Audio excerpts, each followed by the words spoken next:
Selamat sore semuanya, ketemu lagi sama Dedi Bas di sini. Gue lagi di Bandung, di Jalan Kebonjati bersama Calvin di sini. Halo.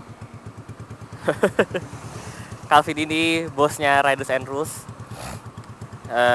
Hari ini, sore ini, hari Sabtu ini kita mau riding ke daerah Dago. Ini gue dipimpin sama dia, motornya dia. Scrambler bahannya Scorpio.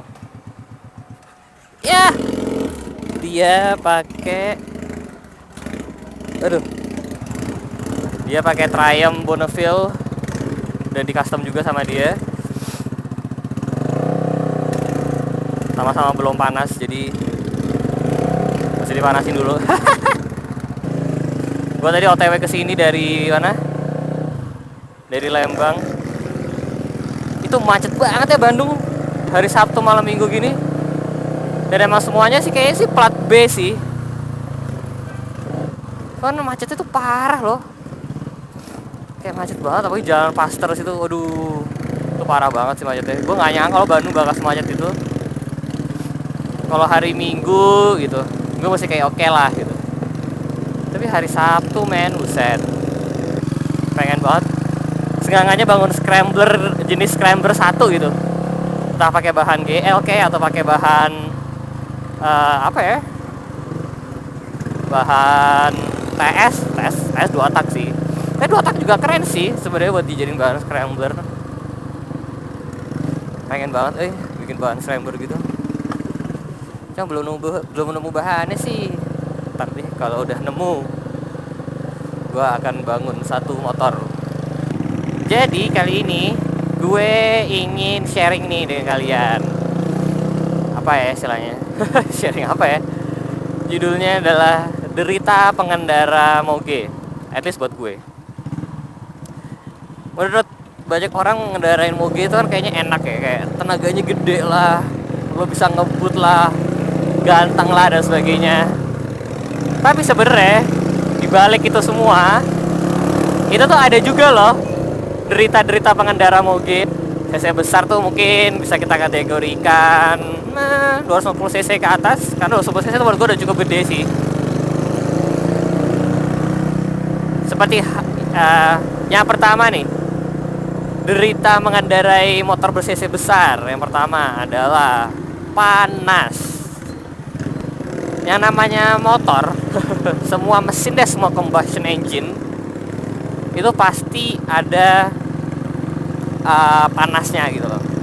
Motor bebek pun itu juga pasti ada panasnya sebenarnya di mesinnya. Semakin besar cc-nya itu semakin besar juga panas yang dikeluarkan. Nah, kalau lo mengendarai, terakhir gue pakai punya di tracker 2,5 itu aja ya, buset itu panasnya pak di kaki. Ya Allah, kalau misalkan lagi macet tuh panas pak di kaki, sumpah panas. Kalau 200 cc mungkin masih panas agak-agak anget deh.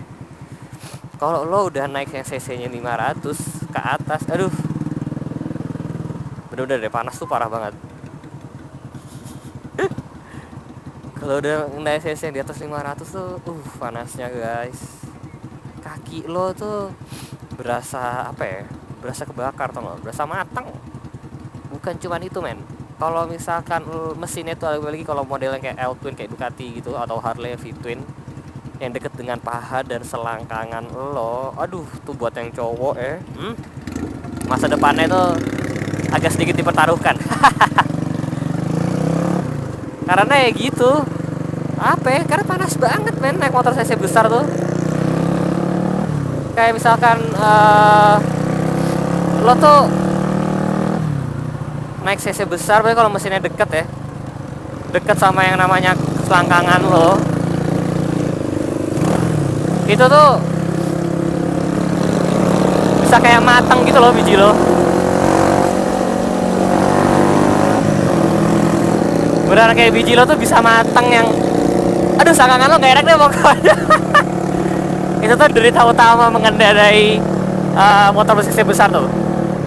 Biasanya pasti gitu deh, kalau orang habis test drive motor cc besar tuh pasti gitu, nanya ke teman, gimana, panas gak gitu. Karena emang udah, aduh, menderita banget ya, apalagi kalau di Jakarta ya.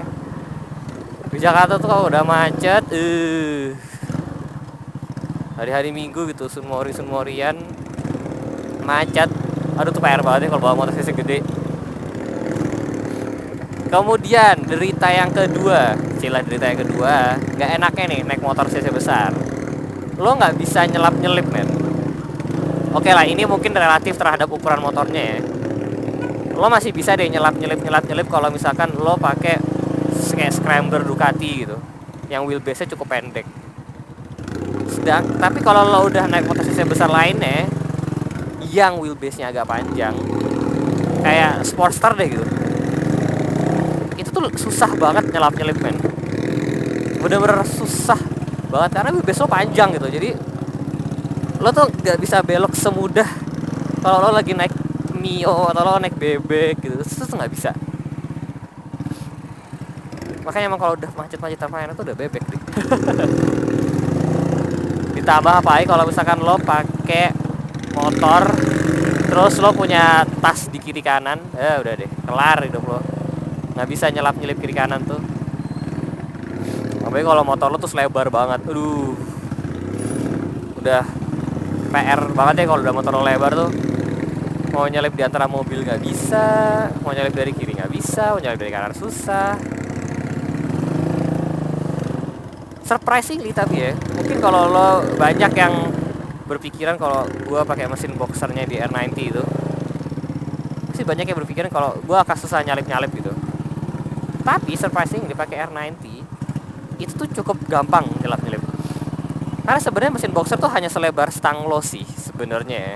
Oke lah, mungkin emang tidak selincah bebek atau tidak selincah motor lainnya, tapi masih oke lah.